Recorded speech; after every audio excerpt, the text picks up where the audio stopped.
De la graine à l'assiette, suite et fin de notre feuilleton sur le cycle alimentaire dans la ville de Colomiers. Que deviennent les restes, entre guillemets, ou déchets jetés à la cantine? Réponse avec Marie Martin et Frédéric Dess. Au petit matin, Clément Mogin s'apprête à quitter l'entrepôt d'Hector le Collector dans sa camionnette 100% électrique. Direction Colomiers, première étape de sa collecte de la journée. À l'école Georges Sand, Clément récupère 4 containers de biodéchets.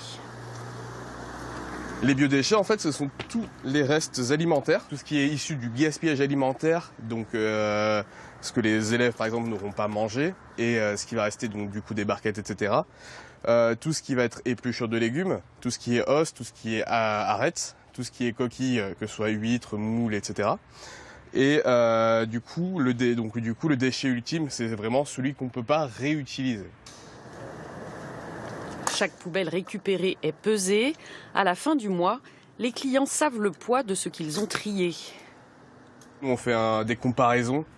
Donc on va dire que ça représente tant de kilowattheures économisés, tant de machines à laver qui n'ont pas tourné, plein de comparatifs en fait, qui permettent aux gens d'estimer en fait, ce qu'ils peuvent éviter de consommer du coup avec des poubelles de biodéchets.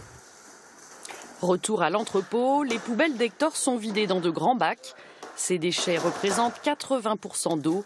Il n'y a pas si longtemps, ils auraient été brûlés.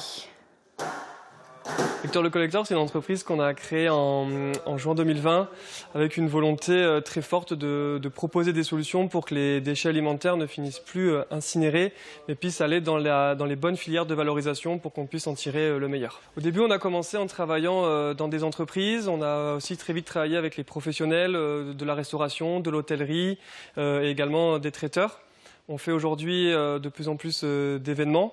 Et au fur et à mesure, voilà, on étend notre service.